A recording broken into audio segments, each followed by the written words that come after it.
Hi hello പുതിയൊരു വീഡിയോയിലേക്ക് എല്ലാ കൂട്ടുകാർക്കും സ്വാഗതം.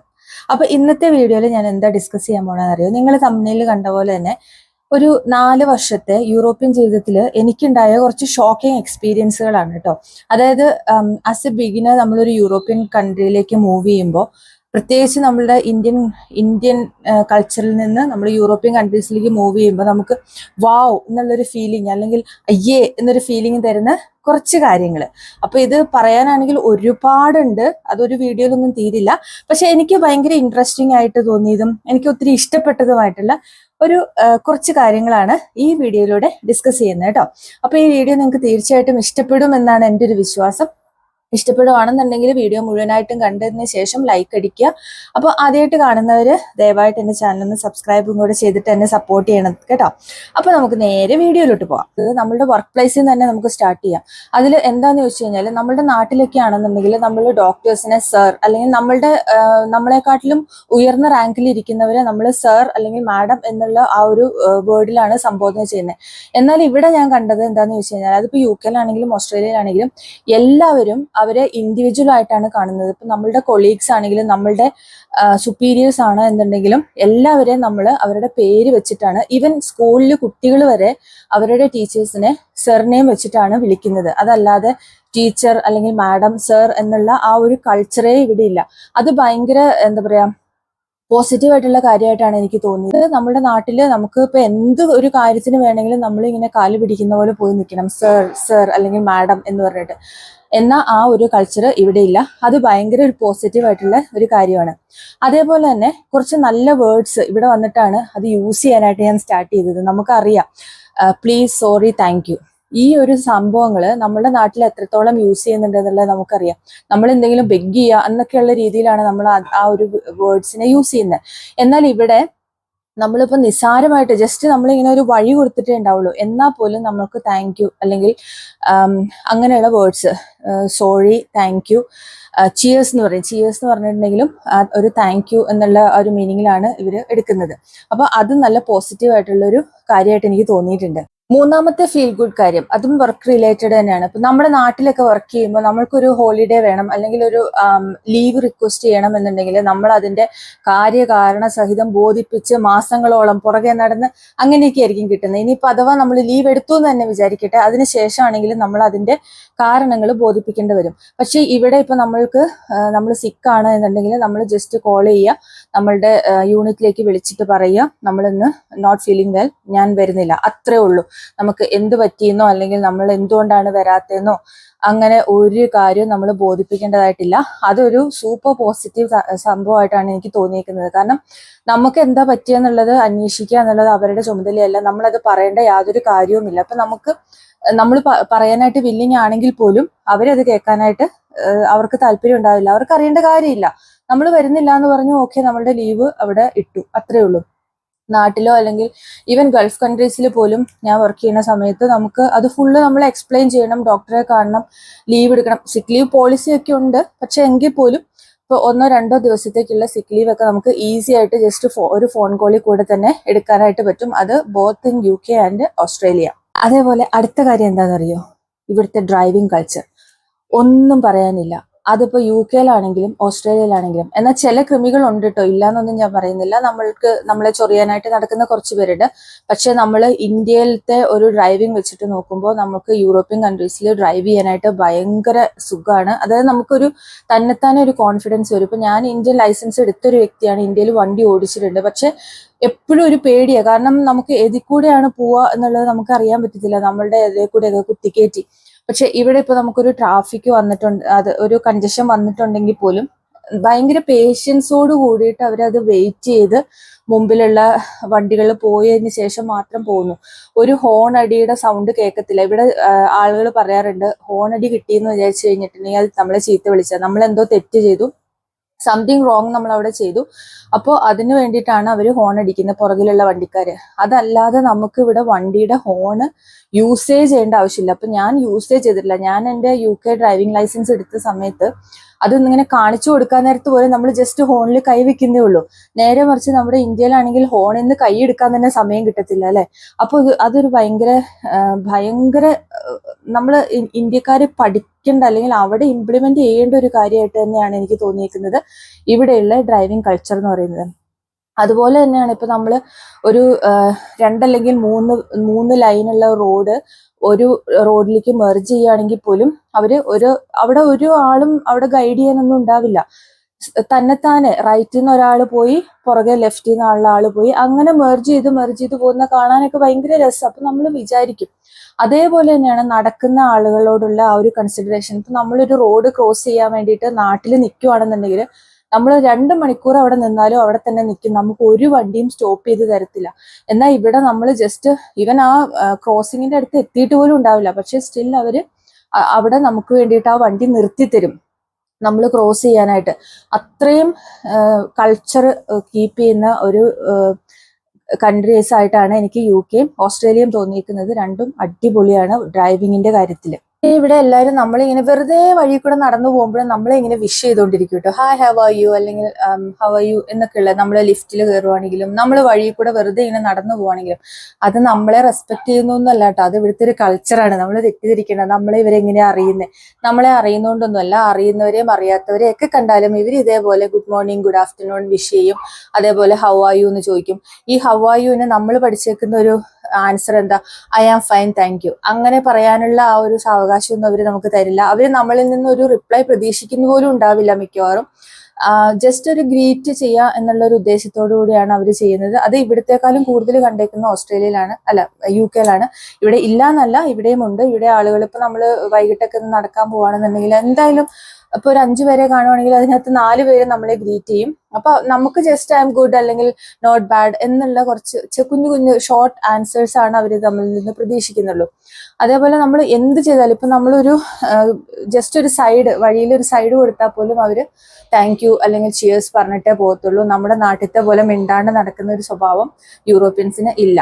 അതൊരു പോസിറ്റീവ് ആയിട്ടുള്ള കാര്യമാണ്. പറയാണ്ടിരിക്കാൻ വയ്യാത്ത ഒരു നല്ലൊരു കാര്യം ഞാൻ കണ്ടത് എന്താണെന്നറിയോ, നമ്മളുടെ പിള്ളേരെ തൊട്ട് ഇവർ ക്യൂ നിന്ന് ഓരോ കാര്യങ്ങൾ ചെയ്യാനായിട്ട് പഠിപ്പിക്കുന്നു. അപ്പൊ ഞാൻ കഴിഞ്ഞ വർഷമാണെന്ന് തോന്നുന്നു ഒരു ഷോർട്സ് ഇട്ടിട്ടുണ്ടായിരുന്നു, ഇവരൊരു ട്രെയിനിൽ കയറാൻ വേണ്ടിയിട്ട് ക്യൂ നിൽക്കുന്ന കാര്യം. അപ്പൊ അതുപോലെയാണ് ഇപ്പൊ എവിടെ എല്ലാ കാര്യത്തിലും നമ്മൾ ആദ്യം ആര് വന്നോ അവർക്കാണ് പ്രയോറിറ്റി.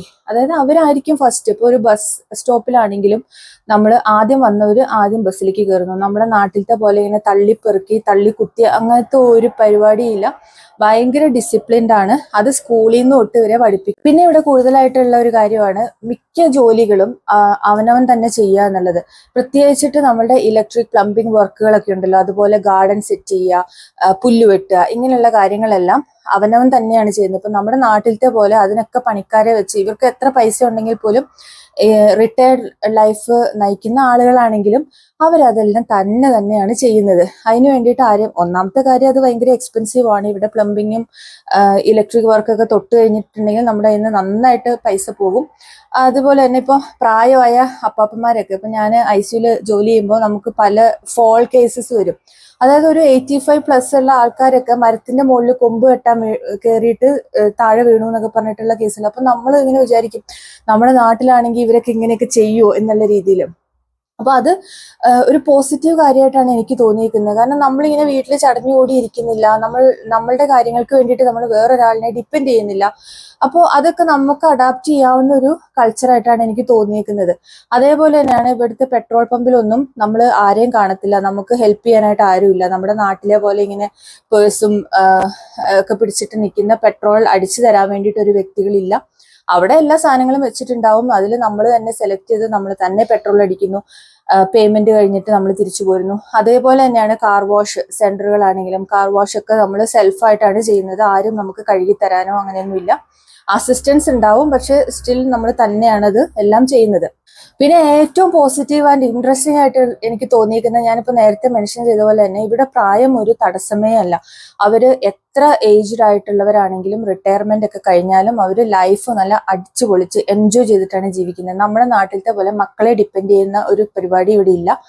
അതേപോലെ തന്നെ മക്കളും ഇപ്പൊ ഒരു 18 വയസ്സൊക്കെ ആയ പിള്ളേര് ഒരിക്കലും അവരുടെ പാരന്റ്സ് ചെലവിന് കൊടുക്കണം എന്ന് പറഞ്ഞിട്ട് നമ്മുടെ നാട്ടിലത്തെ പോലെ അടികൂടി അവിടെ കടിച്ചൂക്കി കിടക്കത്തില്ല. അവര് എത്രയും പെട്ടെന്ന് അവരൊരു ജോലി കണ്ടുപിടിച്ച് അവര് ഇൻഡിപെൻഡന്റ് ആയിട്ട് മാറാനായിട്ട് നോക്കും. അതൊരു ഭയങ്കര പോസിറ്റീവ് ആയിട്ടുള്ള കാര്യമാണ്. നമ്മുടെ നാട്ടിൽ ഇല്ലാതെ പോയതും ആ ഒരു കാര്യം തന്നെയാണ്. ഇപ്പൊ ഈവൻ കല്യാണമൊക്കെ കഴിച്ച് ഫാമിലി ആയിട്ട് താമസിക്കുന്നവർക്ക് വരെ മാതാപിതാക്കൾ ചെലവിന് കൊടുക്കേണ്ട അവസ്ഥ നമ്മുടെ നാട്ടിലുണ്ട്. അപ്പം ആ ഒരു കൾച്ചറിൽ നിന്ന് വ്യത്യാസമായിട്ട് ഇവിടെ എനിക്ക് വാവ് എന്ന് തോന്നിയേക്കുന്ന ഒരു കാര്യമാണിത്. ഇപ്പം പ്രായമായവരൊക്കെ ആണെങ്കിലും അവര് തന്നെ മറ്റേ ഈ ഉന്തുന്ന ഒരു തരം ഷോപ്പിംഗ് ട്രോളി ഉണ്ട്, അതൊക്കെ തള്ളി പിടിച്ചു പോയി കടയിൽ പോയി അവർക്ക് വേണ്ട സാധനങ്ങൾ ഗ്രോസറീസ് എല്ലാം വാങ്ങി തിരിച്ച് വീട്ടിൽ വന്ന് കുക്ക് ചെയ്ത് കഴിക്കുന്ന, അല്ലെങ്കിൽ രാവിലെ ഇറങ്ങി ഒരു കോഫി ഷോപ്പിൽ പോയി അവിടുന്ന് ഫുഡ് കഴിച്ച് അങ്ങനെ ജീവിക്കുന്ന. അതേപോലെ തന്നെ ഹോളിഡേയ്സ് നന്നായി എൻജോയ് ചെയ്യുന്ന കപ്പിൾസ് അല്ലെങ്കിൽ പ്രായമായവരുണ്ട്. പിന്നെ അതേപോലെ തന്നെ നമ്മൾ അതിനകത്ത് എടുത്തു പറയേണ്ട ഒരു കാര്യം എന്ന് പറഞ്ഞിട്ടുണ്ടെങ്കിൽ ഇവര് വർക്കൗട്ട് ചെയ്യുക, നടക്കാൻ പോവുക, സൈക്കിള് ചെയ്യുക. അപ്പൊ അതായത് നമുക്കിങ്ങനെ നമ്മൾ വിചാരിക്കും ഇവർക്കൊക്കെ കണ്ണ് കാണും, അത്രയും പ്രായമായിട്ടുണ്ടാവും, എങ്കിൽ പോലും അവര് രാവിലെ അല്ലെങ്കിൽ വൈകിട്ട് ഒരു സൈക്കിൾ എടുത്തിട്ട് പോവുകയാണ് കിലോമീറ്ററുകളെ ചവിട്ടി. അവർ അവരുടെ ഹെൽത്ത് മെയിൻറ്റെയിൻ ചെയ്യാനായിട്ട് വർക്കൗട്ട് ചെയ്യും. ജിമ്മിലൊക്കെ പോയിട്ടുണ്ടെങ്കിൽ നമുക്ക് ഇഷ്ടം പോലെ ആളുകളെ കാണാനായിട്ട് പറ്റും. അതേപോലെ തന്നെയാണ് സ്വിമ്മിങ്. ഇപ്പൊ ഇവിടെ വന്നതിന്റെ ശേഷമാണ് ഞാൻ അത് ഒരുപാട് കാണുന്നത്. കാരണം ഇവിടുത്തെ വെതറിന്റെ ഒരു പ്രത്യേകത കൊണ്ട് ഇവിടെ എപ്പോഴും എല്ലായിടത്തും തന്നെ സ്വിമ്മിംഗ് പൂളും കാര്യങ്ങളൊക്കെ ഉണ്ട്. അപ്പൊ അവരെല്ലാരും ഇങ്ങനെ അവര് ലൈഫ് അടിച്ചു പൊളിക്കുവാണ്. ഇപ്പൊ പ്രായമായി എന്ന് വിചാരിച്ചിട്ട് ഇനി എന്നെ കൊണ്ടൊന്നും വയ്യ, ഇനിയിപ്പോ എന്റെ ജീവിതമൊക്കെ തീർന്നു, ഞാൻ വീട്ടിലിരിക്കുക, അല്ലെങ്കിൽ ഇനി മക്കള് പണിക്ക് പോയിട്ട് കൊണ്ടുത്തരട്ടെ എന്നുള്ള ഒരു ആറ്റിറ്റ്യൂഡിലല്ല ഇവിടെയുള്ളവർ ജീവിക്കുന്നത്. അതും ചില എന്താ പറയാ പ്രായമായിട്ടുള്ള അമ്മമാരെയൊക്കെ കണ്ടു കഴിഞ്ഞാൽ നമ്മൾ തന്നെ ഇങ്ങനെ നോക്കി നിന്ന് പോകും.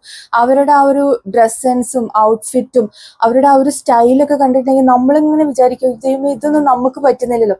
അത്രയ്ക്ക് അടിപൊളിയായിട്ടാണ് അവര് ജീവിക്കുന്നത്. പിന്നെ ചിലവരുണ്ട് കെയർ ഹോമിലും കാര്യങ്ങളിലും ഒക്കെ, അത് അവരുടെ അവസ്ഥ അങ്ങനെ ആവുമ്പോഴാണ്. അതല്ലാതെ മാക്സിമം അവര് ഇൻഡിപെൻഡന്റ് ആയിട്ട് തന്നെയാണ് ജീവിക്കുന്നത്. ഇത് എനിക്ക് ശരിക്കും വാവ് ഫീലിംഗ് തന്നിട്ടുള്ള ഒരു കാര്യമാണ്. പിന്നെ പറയാതിരിക്കാൻ വയ്യാത്ത വേറൊരു കാര്യം കേട്ടോ, നമ്മള് ഇവരുടെ അടുത്ത് നമ്മുടെ കൊളീഗ്സിന്റെ ഒക്കെ അടുത്ത് സംസാരിക്കുന്ന സമയത്ത് നമ്മളിങ്ങനെ അറേഞ്ച്ഡ് മാരേജിനെ പറ്റിയിട്ടൊക്കെ സംസാരിക്കുമല്ലോ. അപ്പൊ അവരിങ്ങനെ പറയും ഞങ്ങൾക്ക് വിശ്വസിക്കാൻ പോലും പറ്റുന്നില്ല, ഞങ്ങൾക്ക് ചിന്തിക്കാൻ പോലും പറ്റുന്നില്ല നമ്മൾ കാണുകയോ കേൾക്കുകയോ ഒന്നും ചെയ്യാത്ത ഒരു വ്യക്തിയുടെ കൂടെ ലൈഫ് ടൈം സ്പെൻഡ് ചെയ്യാന്ന് പറയുന്നത്.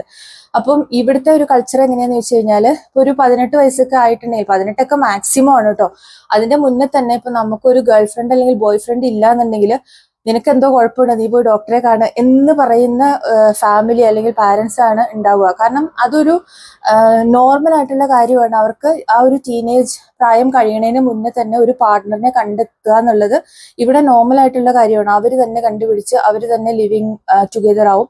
ചിലപ്പം കല്യാണം കഴിക്കാതെ തന്നെ വർഷങ്ങളോളം അല്ലെങ്കിൽ ജീവിതാവസാനം വരെയും ഇതുപോലെ പാർട്ട്ണർഷിപ്പിൽ ജീവിക്കുന്ന കപ്പിൾസും ഉണ്ട്.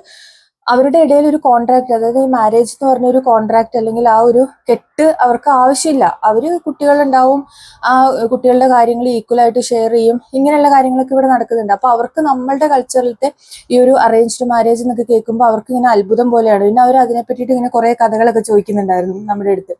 അപ്പൊ അവർക്ക് ഭയങ്കര അത്ഭുതമാണ്. അവർക്ക് ചിന്തിക്കാനേ പറ്റത്തില്ല ഇതുപോലെ ഒരു അറേഞ്ച് ചെയ്തിട്ട് അല്ലെങ്കിൽ പാരന്റ്സ് കണ്ടുപിടിച്ചിട്ട് അത് പാരന്റ്സിന്റെ റെസ്പോൺസിബിലിറ്റി ആണ് എന്നുള്ള ആ ഒരു കൺസെപ്റ്റിനോട് ഇവർക്ക് യോജിക്കാനായിട്ട് പറ്റുന്നില്ല.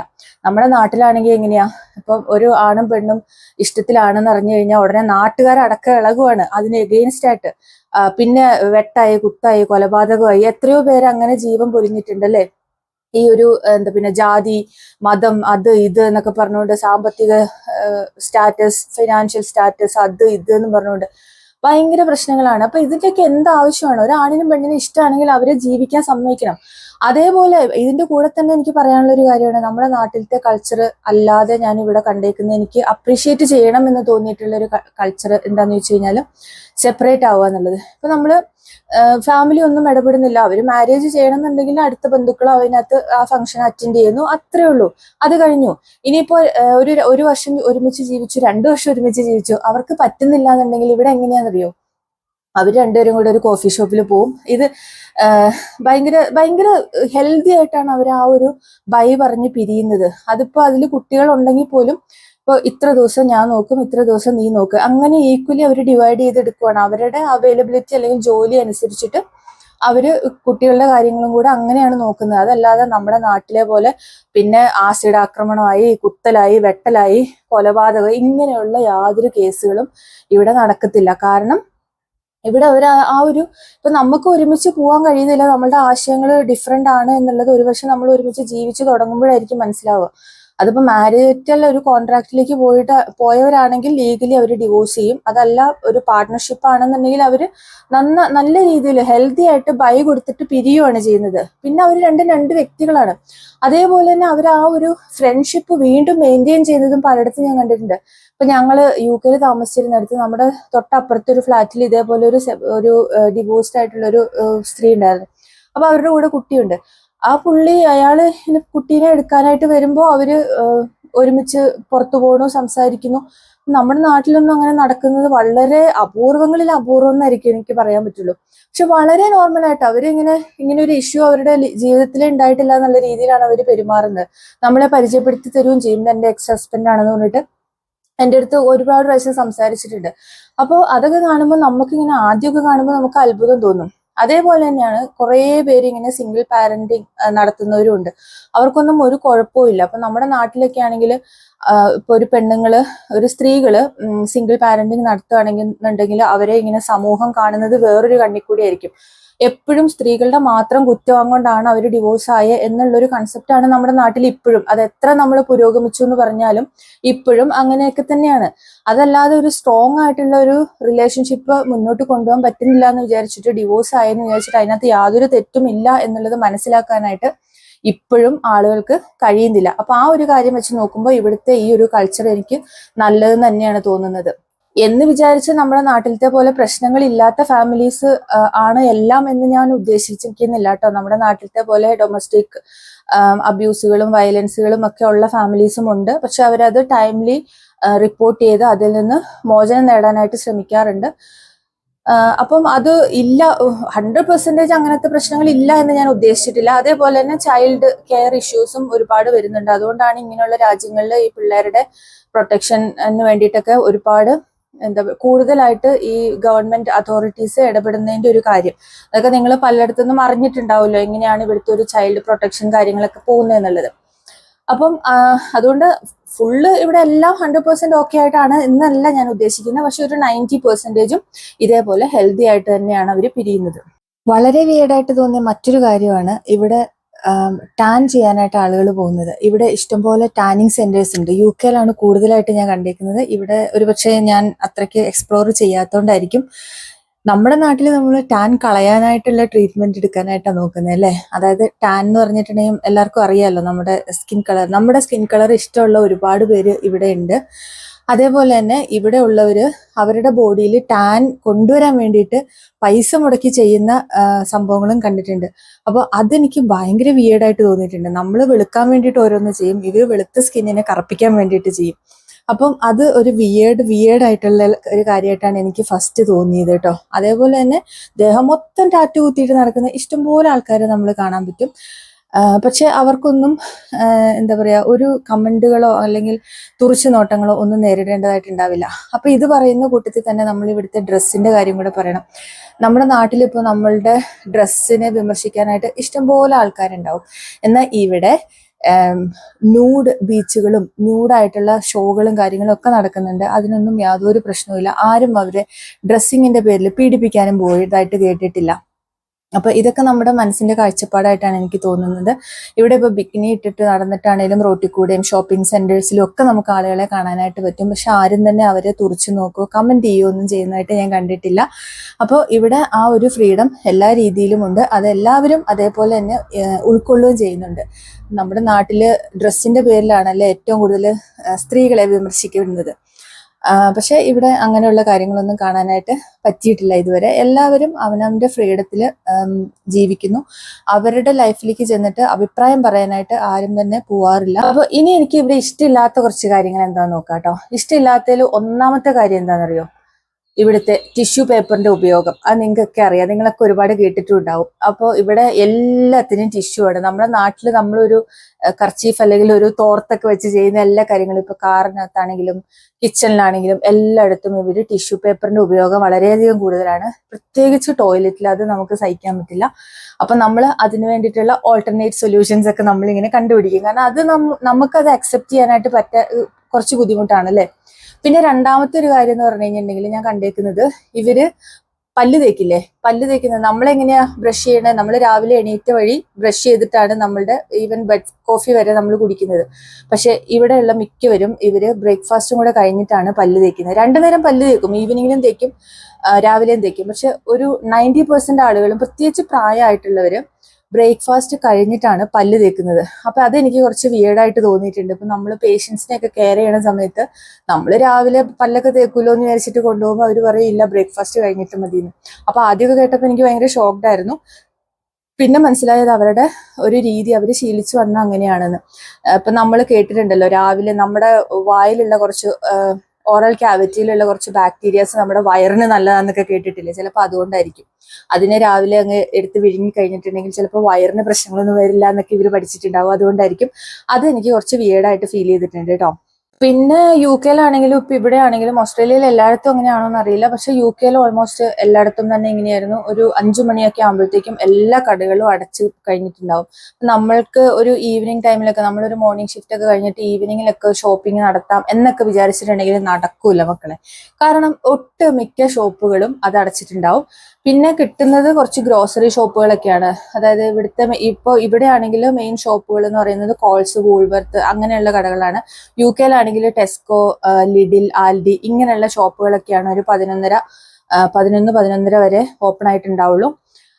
അല്ലാത്ത എല്ലാ കടകളും മാക്സിമം പോയാൽ 5:30 അതിൻ്റെ ഉള്ളിൽ അടച്ചിട്ടുണ്ടാവും. അത് ഇവിടെ ആണെങ്കിലും യു കെയിലാണെങ്കിലും ഇത് തന്നെയാണ് അവസ്ഥ. ഇനിയിപ്പം മറ്റു പുറത്ത് ആ ഒരു ഏരിയയിലേക്കൊക്കെ 9 മണി വരെയൊക്കെ കടകൾ ഉണ്ടെന്ന് കേട്ടിട്ടുണ്ട്. എനിക്ക് അതിനെ പറ്റിയിട്ട് കൂടുതൽ അറിയില്ല. ചില ഷോപ്പുകൾ ഒരുപക്ഷെ ഓപ്പൺ ആയിരിക്കും, പക്ഷെ ഇവര് മാക്സിമം ആ ഒരു സമയത്ത് ക്ലോസ് ചെയ്തിട്ട് അവരുടെ ലൈഫ്, അതായത് ഈ ഷോപ്പിലൊക്കെ നിൽക്കുന്ന ആളുകൾ അവരുടെ ലൈഫ് എൻജോയ് ചെയ്യാനായിട്ട് പോവുകയാണ് പതിവ്. പിന്നെ വീക്കെൻഡ് അടിച്ചു പൊളിക്കുക എന്നുള്ളതാണ് ഇവരുടെ മെയിൻ എയിം. അതായത് ഒരു 5 ദിവസം വർക്ക് ചെയ്തു, 6-7 ദിവസം ഇവർ അടിച്ചു പൊളിക്കുന്ന ദിവസമാണ്. അന്ന് അവര് മാക്സിമം പോയി എൻജോയ് ചെയ്യും. പബ്ബിലായാലും അല്ലാതെ ഹോളിഡേ ഷോർട്ട് ട്രിപ്പുകൾ ഒക്കെ ആയിട്ടും അവര് നന്നായിട്ട് അടിച്ചു പൊളിക്കും. പിന്നെ എന്താന്ന് വെച്ച് കഴിഞ്ഞാൽ ഇവര് വീട്ടിൽ കുക്ക് ചെയ്യൽ വളരെ കുറവാണ്. ഇപ്പം യു കെയിൽ നമുക്ക് കിച്ചൺ സെപ്പറേറ്റ് ഉണ്ടായിരുന്നു, ഒരു സെപ്പറേറ്റ് ഒരു പോർഷൻ ആയിരുന്നു. പക്ഷെ ഇവിടെ എത്ര വീടുകൾ കണ്ടോ അത്രയും വീടുകളും ഓപ്പൺ കിച്ചൺ കൺസെപ്റ്റ് ആണുള്ളത്. അതിന്റെ കാരണം എന്ന് പറഞ്ഞു കഴിഞ്ഞാൽ അവർക്ക് ജസ്റ്റ് ആ ഒരു ഓവൻ യൂസ് ചെയ്താൽ മതി. അപ്പോൾ അതിലുള്ള കുക്കിംഗ് ഒക്കെയാണ് അവർ ചെയ്യുന്നുള്ളൂ. നമ്മളെ പോലെ ഇങ്ങനെ ചോറും കറിയും അല്ലെങ്കിൽ 4 കൂട്ടം കറികളും ഇല്ലാതെ ചോറ് കഴിക്കില്ല, അങ്ങനത്തെ ഒരു കൾച്ചർ ഇല്ല. അപ്പൊ അതുകൊണ്ട് അത് എനിക്കൊരു നെഗറ്റീവായിട്ട് തോന്നി. ആദ്യം വന്നപ്പോൾ ഞാൻ വിചാരിച്ചു നമ്മളിൽ കുക്ക് ചെയ്യണതിന്റെ എല്ലാം ഈ ഒരു സ്മെല്ല്, ഇപ്പൊ നമ്മുടെ മസാലകളുടെ ഒക്കെ സ്മെല്ല് റൂം മൊത്തം ആവുമല്ലോ, അതെനിക്ക് ഭയങ്കര ഒരു ഡിസ്റ്റർബിങ് ആയിട്ടാണ് തോന്നിയിട്ടുണ്ടായിരുന്നത്. പക്ഷെ ഇപ്പൊ നമ്മൾ താമസിക്കുന്നിടത്ത് എക്സോസ്റ്റ് സൂപ്പറാണ്. അതുകൊണ്ട് നമുക്ക് ഒരു സ്മെല്ലും നമ്മളെ റൂമിന്റെ ഉള്ളിൽ നിൽക്കില്ല. എന്ന് വിചാരിച്ചിട്ട് എക്സോസ്റ്റ് നല്ലതല്ല എന്നുണ്ടെങ്കിൽ നമ്മൾ ഉണ്ടാക്കുന്ന കറി എന്താന്നുള്ളത് നമ്മൾ ഇടുന്ന ഡ്രസ്സ് ഇട്ടിട്ട് പുറത്ത് പോയി കഴിഞ്ഞാൽ മനസ്സിലാക്കാനായിട്ട് പറ്റും. അപ്പോൾ അത്രയ്ക്ക് എന്താ പറയുക, ഓപ്പൺ ആയിട്ടാണ് ഇവിടുത്തെ കിച്ചൺ സെറ്റ് ചെയ്തേക്കുന്നത്. അപ്പൊ അതും എനിക്ക് വീടുകളിലേക്ക് വരുമ്പോൾ ഇഷ്ടപ്പെടാത്തൊരു കാര്യമാണ്. പിന്നെ യു കെയിലത്തെ പ്രശ്നം എന്താണെന്ന് വെച്ച് കഴിഞ്ഞാൽ യു കെയിൽ മിക്ക വീടുകളും 2 സ്റ്റോറീസ് ആണ്. ഇപ്പൊ അപ്പാർട്ട്മെന്റ് അല്ലാതെ ഏതെടുത്താലും അതിന്റെ സ്റ്റെപ്പ് കുത്തനെയുള്ള സ്റ്റെപ്പാണ്. ഞാൻ ഇങ്ങനെ ആലോചിക്കാറുണ്ട് ഈ പ്രായമായവരൊക്കെ എങ്ങനെയാ അതിൽ കൂടെ കയറുന്നതെന്ന്. അപ്പൊ മിക്ക വീടുകളുടെയും ഇപ്പൊ പുതിയതായിട്ട് ബിൽഡ് ചെയ്യുന്ന വീടുകൾക്ക് കുറച്ചും കൂടെ സ്പേഷ്യസ് ആയിട്ട് കണ്ടിട്ടുണ്ട്. പക്ഷെ അതല്ലാതെ പഴയ വീടുകളുടെ എല്ലാം തന്നെ ഇങ്ങനെ കുത്തനെ കയറ്റം, അതും അധികം വീതിയൊന്നുമില്ല, ഒരാൾക്ക് കഷ്ടിച്ച് കടന്നു പോകാനുള്ള വീതിയിലുള്ള സ്റ്റെപ്സ് ആണ് ഉണ്ടാവുക. അപ്പൊ അതും കുറച്ച് എനിക്ക് ഇഷ്ടപ്പെടാത്തൊരു കാര്യമാണ് വീടുകളുടെ എടുക്കുമ്പോൾ. പിന്നെ ഓസ്ട്രേലിയയിൽ എനിക്ക് ഇഷ്ടപ്പെടാത്ത വീടിന്റെ വേറൊരു കാര്യം എന്താണെന്ന് വെച്ച് കഴിഞ്ഞാൽ, ഇപ്പം 4 ബെഡ്റൂം ഉണ്ടെങ്കിലും ആ വീട്ടിൽ മാക്സിമം 2 ടോയ്ലറ്റ് ഉണ്ടാവുള്ളൂ. ഇപ്പൊ നമ്മുടെ നാട്ടിലത്തെയൊക്കെ വെച്ച് നോക്കുമ്പോൾ നമ്മളെല്ലാം ബെഡ്റൂംസ് എല്ലാം അറ്റ്ലീസ്റ്റ് അറ്റാച്ച്ഡ് ബാത്റൂം ആയിട്ടൊക്കെ പണിയും. പക്ഷെ ഇവിടെ ബെഡ്റൂംസിന്റെ നമ്പർ കൂടുതലാണെങ്കിലും ആ ബെഡ്റൂം നമ്പർ വെച്ചിട്ടുള്ള ടോയ്ലറ്റ് സൗകര്യങ്ങൾ ഉണ്ടാവില്ല. അപ്പൊ അതൊരു എന്താ ഇങ്ങനെ എന്നുള്ളത് തോന്നാനുള്ള ഒരു ചാൻസ് ഉണ്ട്. പക്ഷെ ഇവിടെ ഇപ്പൊ നമ്മൾ എടുത്തിരിക്കുന്ന അപ്പാർട്ട്മെന്റ് ന്യൂ ബിൽഡാണ്. അപ്പൊ അതുകൊണ്ട് തന്നെ നമുക്ക് 2 ടോയ്ലറ്റ് ഉണ്ട്, 2 ബെഡ്റൂമിനും 2 ടോയ്ലറ്റ് എന്നുള്ള രീതിയിൽ കിട്ടിയിട്ടുണ്ട് ഭാഗ്യത്തിന്. പക്ഷെ വീടായിട്ട് നോക്കുമ്പോഴാണ് 4 ബെഡ്റൂം 5 ബെഡ്റൂം ഒക്കെ ഉണ്ടെങ്കിലും മാക്സിമം ഒരു ടോയ്ലറ്റ് അല്ലെങ്കിൽ 2 ടോയ്ലറ്റ് ആണ് ഇവിടെ കണ്ടേക്കുന്നത്. പിന്നെ എനിക്ക് ഇഷ്ടമില്ലാത്ത വേറൊരു കാര്യം കൂടി ഉണ്ട്. അതായത് ഇവിടുത്തെ ഈ ഒരു എന്താ പറയാ ഡ്രഗ്സിന്റെ ഒക്കെ ആ ഒരു അവൈലബിലിറ്റിയും യൂസേജ്, ഡ്രഗ്സ്, ആൽക്കഹോളൊക്കെ ഇങ്ങനെ ചുമ്മാ ഷോപ്പിൽ കൂടെ നമുക്ക് കിട്ടും. ഏത് കടയിൽ ചെന്നാലും അവിടെയൊക്കെ ആവശ്യത്തിലധികം ആൽക്കഹോൾ ഉണ്ടാവും. പക്ഷെ അത് അബ്യൂസ് ചെയ്യണം എന്നുള്ളവര് നന്നായിട്ട് അബ്യൂസ് ചെയ്യും. അതല്ല, അത് വൈസായിട്ട് ഉപയോഗിക്കുന്നവര് ആ രീതിയിലും ഉപയോഗിക്കുന്നുണ്ട്. അതുപോലെ തന്നെയാണ് ഡ്രഗ്സും. കുഞ്ഞു കുട്ടികൾ വരെ യു കെയിലാണ് എനിക്കത് കൂടുതലായിട്ട് കണ്ടേക്കുന്നത്. യു കെയിലൊക്കെ ടീനേജ് കുട്ടികൾ വരെ ഇങ്ങനെ സിഗരറ്റ് ഒക്കെ വലിച്ച് അല്ലെങ്കിൽ വാപ്പൊക്കെ യൂസ് ചെയ്ത് നടക്കുന്നത് കണ്ടിട്ടുണ്ട്. ഇവിടെ അതെനിക്ക് കുറച്ച് കുറവായിട്ടാണ് തോന്നിയേക്കുന്നത്. ഇല്ല എന്നല്ല, കുറച്ച് കമ്പയർ ചെയ്യുമ്പോൾ കുറച്ച് കുറവായിട്ടാണ് തോന്നിയേക്കുന്നത്. പൊതുസ്ഥലത്തുള്ള ആ ഒരു സ്മോക്കിങ്ങും കാര്യങ്ങളും ഒക്കെ ഭയങ്കര അനോയിങ് ആയിട്ട് തോന്നിയിട്ടുണ്ട്. കാരണം നമ്മളിങ്ങനെ നടന്നു പോകുമ്പോൾ നമ്മുടെ മുന്നിൽ നടക്കുന്ന ആളാണ് ഈ പുക വിട്ടുകൊണ്ട് പോകുന്നത്. അത് നമ്മുടെ മുഖത്തേക്കാണ് കറക്റ്റായിട്ട് വരുന്നത്.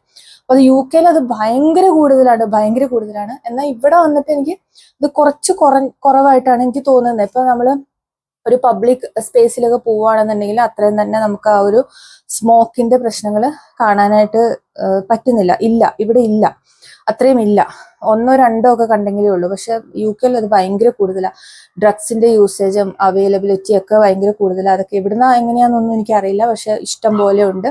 അപ്പം അതൊക്കെ ആണ് നമുക്കിങ്ങനെ പിള്ളേരുടെ കാര്യം ആലോചിക്കുമ്പോൾ ഒരു ടെൻഷൻ ആയിട്ടുള്ളത്. അതിപ്പോ നമ്മളിവിടെ ടെൻഷൻ അടിച്ചിട്ട് കാര്യമില്ല, നമ്മുടെ നാട്ടിൽ എന്താ നടക്കുന്നതെന്നുള്ളത് നമുക്കൊക്കെ അറിയാം.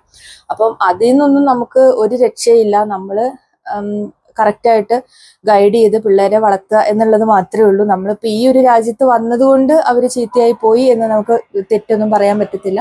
അപ്പോൾ ഇന്നത്തെ വീഡിയോ അത്രേ ഉള്ളൂ. പുതിയൊരു വീഡിയോ ആയിട്ട് വീണ്ടും കാണാം. അതുവരേക്കും എല്ലാവർക്കും ബൈ. നിങ്ങൾക്ക് ഇഷ്ടമായെന്നുണ്ടെങ്കിൽ ലൈക്ക് ചെയ്യാനും കമൻറ്റ് ചെയ്യാനും സബ്സ്ക്രൈബ് ചെയ്യാനും മറക്കല്ല്. Thank you so much for watching.